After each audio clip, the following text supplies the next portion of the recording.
सभी स्नेही जनों एवं सुधी साधकों को सादर वंदे। जय श्री कृष्ण। श्रीमद् भगवत गीता अध्याय 10 चैप्टर 10 विभूति योग और श्लोक है श्लोक संख्या 41 वर्स 41। आइए इसका पठन वाचन करें और फिर इसके सरल सार और भाव को जानने समझने का प्रयास करते हैं। यद्यद् विभूतिमत् सत्वं श्रीमदूर्जितमेव वा तत्तदेवावगच्छत्वं मम तेजोंश संभवम्। इसका सरल शाब्दिक अर्थ हिंदी में इस प्रकार है। भगवान अर्जुन को अपनी विभूतियों का वर्णन करते हुए अब अपनी बात का उपसंहार करते हुए सार रूप से अर्जुन को कहते हैं कि जो भी विभूति युक्त अर्थात ऐश्वर्य युक्त, कांति युक्त और शक्ति युक्त वस्तु है उसको तू मेरे तेज के अंश की ही अभिव्यक्ति जान। यानी every such being as is glorious, brilliant and powerful, know that to be a part manifestation of my glory। यानी इस श्लोक में भगवान के तेज के एक अंश मात्र से संपूर्ण वस्तुओं की उत्पत्ति का कथन बताया गया है। तो सबसे पहले हम पदच्छेद के माध्यम से संस्कृत शब्दों का हिंदी शब्दार्थ देख लेते हैं। भगवान कहते हैं, इसलिए हे अर्जुन, यत यत जो एव भी विभूति मत यानी विभूति युक्त अर्थात ऐश्वर्य युक्त, श्रीमत यानी कांति युक्त, वा और ऊर्जितम शक्ति युक्त, सत्वम यानी वस्तु है, तत् तत् उसको, त्वम यानी तू, मम यानी मेरे, तेजोंश संभवम एव तेज के अंश की ही अभिव्यक्ति, अवगच्छ जान।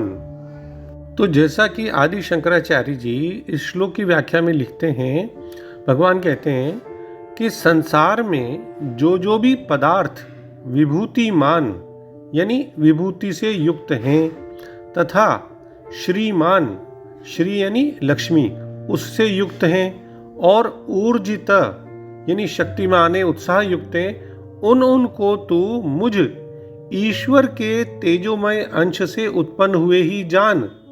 अर्थात मेरे तेज का एक अंश, एक भाग ही जिनकी उत्पत्ति का कारण है, इन सब वस्तुओं को ऐसी जान। हम देखते हैं कि इस अध्याय में जो उदाहरण भगवान ने बताए हैं उनके द्वारा भगवान की विभूतियों को दर्शाने का एक छोटा सा प्रयास किया गया है। हमें यह बताया गया है कि हम विवेक के द्वारा इसी अनित्य जगत में नित्य और दिव्य तत्व को पहचान सकते हैं। जगत की चर अचर वस्तुओं में स्वयं भगवान अपने को ऐश्वर्य युक्त, कांति युक्त और शक्ति युक्त रूप में अभिव्यक्त करते हैं। यानी वे समस्त नाम और रूपों में विद्यमान हैं। तो यहाँ भगवान श्री कृष्ण बहुत ही स्पष्ट रूप से ये बताते हैं कि इस बहुविध जगत, अनेक प्रकार की जो विधाओं से युक्त है, उस संसार में भगवान की दिव्य उपस्थिति क्या है और उसे हम कैसे पहचान सकते हैं, पहचानने की परीक्षा, पहचानने का तरीका क्या है। और बहुत सरल शब्दों में उन्होंने कह दिया कि जहां कहीं भी महानता, कांति या शक्ति की अभिव्यक्ति है, वह परमात्मा के असीम तेज की एक अंश है, एक किरण है। इस तरह से हम देखें तो ये जो विवेचन भगवान ने किया वो सारांश उसका अपूर्व है। इन सारे उदाहरणों में भगवान का या तो ऐश्वर्य झलकता है या फिर कांति या फिर शक्ति।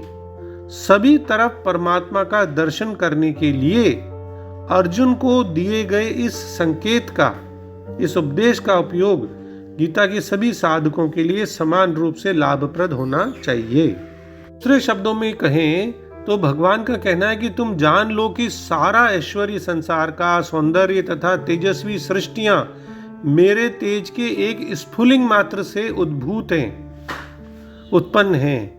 यानी किसी भी तेजस्वी सुंदर सृष्टि को, चाहे वह अध्यात्म जगत में हो या इस भौतिक जगत में हो, कृष्ण की यानी भगवान कृष्ण की, भगवान की, परमात्मा की विभूति का अंश रूप ही मानना चाहिए। किसी भी अलौकिक और तेज युक्त वस्तु को भगवान की विभूति समझना चाहिए। तो पहली पंक्ति का भाव यही है कि जो कुछ ईश्वर कहीं भी दिखे, शोभा, सौंदर्य, बलवत्ता, विशेषता, विलक्षणता, योग्यता, उन सबको मेरे तेज के एक अंश से उत्पन्न हुई जानो। यानी कि यह विलक्षणता मेरे योग से, सामर्थ्य से, प्रभाव से ही आई है। मेरे बिना कहीं भी और कुछ भी विलक्षणता नहीं है। हम एक सरल उदाहरण से इस बात को ऐसे समझ सकते हैं कि कोई रेडियो तो आवाज़ देता है, पंखा हवा करता है, बल्ब प्रकाश देता है, फ्रिज ठंडक देता है, कूलर एसी ठंडक पहुंचाते हैं, हीटर गर्मी देता है, वगैरह वगैरह। ये सारे यंत्रों में मतलब जो है शक्ति नहीं है कि वो मतलब जो है ये सारे काम कर रहे हैं। इनके पीछे जो शक्ति है वो किसकी है? बिजली की। यानी बिजली अगर इनमें प्रवाहित नहीं हो रही है तो ये सब यंत्र बेकार हैं, एक जड़ मशीन के रूप में पड़े रहेंगे, बस कोई काम नहीं आएंगे। तो इनके पीछे शक्ति बिजली की है। तो इनमें जो भी हमें विलक्षणता, विशेष प्रभाव और विशेषता दिखती है इन यंत्रों में, वो उसके पीछे की बिजली में है। तो इसी तरह से इसी अध्याय के 8वें श्लोक में भगवान ने कहा है कि सब मेरे से पैदा होते हैं और सब में मेरी ही शक्ति है। सार संक्षेप के रूप में बात यही है कि किसी भी तरह साधक को अंत में वासुदेवः सर्वम, यानी सब कुछ भगवान ही हैं, इसी भाव में पहुंचना है। इसी दृष्टि से संसार में रहना है, देखना है।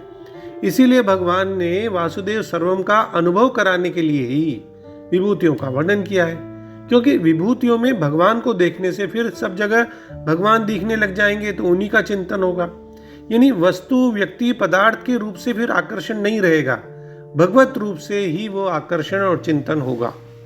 स्वामी रामसुखदास जी महाराज बहुत सुंदर ढंग से लिखते हैं कि इसलिए सृष्टि की प्रत्येक वस्तु मानो यह उपदेश दे रही है कि मेरी तरफ मत देखो, मैं तो रहूंगी नहीं, मेरे को बनाने वाले और बन जाने वाले की तरफ देखो। मेरे में जो सुंदरता, सामर्थ्य, विलक्षणता दिख रही है यह मेरी नहीं है, बल्कि उस परमात्मा की है। ऐसा जान लेने पर फिर वस्तु या व्यक्ति में हमारा आकर्षण नहीं रहेगा और प्रत्येक वस्तु, व्यक्ति आदि में भगवान के दर्शन होंगे। तो फिर ऐसा होने पर भोग नहीं होगा, बल्कि स्वतः योग यानी भगवान के साथ नित्य संबंध हो जाएगा। यानी दृष्टि सृष्टि की तरफ नहीं, उसके सृष्टा की तरफ होनी चाहिए। तो श्लोक का भाव यही है कि जब हम किसी असाधारण प्रतिभा को देखते हैं, वो हमारी कल्पना शक्ति को उन्मादित कर देती है और हमें आनंद में निमग्न कर देती है। तब हमें उसे और कुछ नहीं मानकर भगवान की महिमा का स्फुलिंग मानना चाहिए। वे सौंदर्य, महिमा, शक्ति, ज्ञान और ऐश्वर्य के अनंत सरोवर हैं। वे उस पावर हाउस, विद्युत ग्रह की तरह से हैं जहां से सभी जीव और पदार्थ ऊर्जा प्राप्त करते हैं। इसलिए हमें भगवान जो सभी वैभवों के, सभी प्रकार के वैभवों का ये स्रोत हैं, उन्हें अपनी पूजा का लक्ष्य मानना चाहिए। और यही बात भगवान इन शब्दों में कह रहे हैं कि तुम जिसे सौंदर्य, ऐश व तेज के रूप में देखते हो, उसे मेरे से ही उत्पन्न, किंतु मेरे तेज का ही स्फुलिंग मानो। तो भाव हमें ये समझ में अब आ जाना चाहिए कि जो कुछ भी अच्छा है संसार में, कहीं ज्ञान की प्रचुरता है तो कहीं हृदय की पवित्रता है, कहीं धर्म, सौंदर्य, शक्ति और वैभव, ये सब जो भी कुछ दिखते हैं वह भगवान की महिमा का प्रकट रूप से अंश मात्र हैं। सारी प्रतिभाएं, क्षमताएं, कलाएं, विज्ञान, बुद्धि, व्यवस्था, अनुशासन, यानी आदि आदि से जो भी प्रशंसनीय है, भव्य है, महान है, वैभवशाली है, सब कुछ भगवान की महिमा की अभिव्यक्तियां हैं। किसी को भी यह नहीं सोचना चाहिए कि उसे किसी बात पर गर्व है। यदि उसके पास समृद्धि है तो वो समृद्धि भगवान की है। यदि उसके पास शक्ति है और बुद्धि है तो वह सब भगवान की देन है। यदि उसके पास प्रतिभा है तो वो प्रतिभा भगवान की है।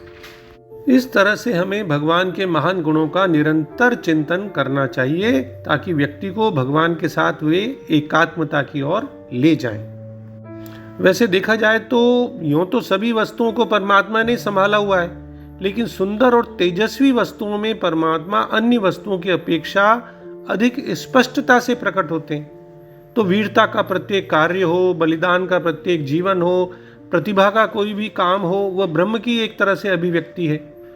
मानवीय जीवन के ये विलक्षण क्षण मनुष्य के सीमित मन से इतने परे की वस्तु हैं कि उनके सही ढंग से तो व्याख्या ही नहीं की जा सकती। तो अंत में हम महर्षि अरबिंदो जी के सरल शब्दों में इस पूरे श्लोक का भाव और सार पुनः देख लेते हैं। जो भी ऐश्वर्य संपन्न, सौंदर्य युक्त अथवा बल और शक्ति से युक्त जीव या पदार्थ मनुष्यों से ऊपर और नीचे है, उस सभी को तू मेरा वैभव, मेरी ज्योति, शक्ति और मेरी सत्ता के तेजस्वी अंश और प्रबल शक्ति से उद्भूत हुआ जान, यानी प्रकट हुआ, उत्पन्न हुआ जान। जय श्री कृष्ण। ओम श्री कृष्णार्पणमस्तु। डॉक्टर BK शर्मा के प्रणाम और किसी भी भूल अथवा त्रुटि के लिए क्षमा। सर्वे भवन्तु सुखिनः, सर्वे सन्तु निरामया।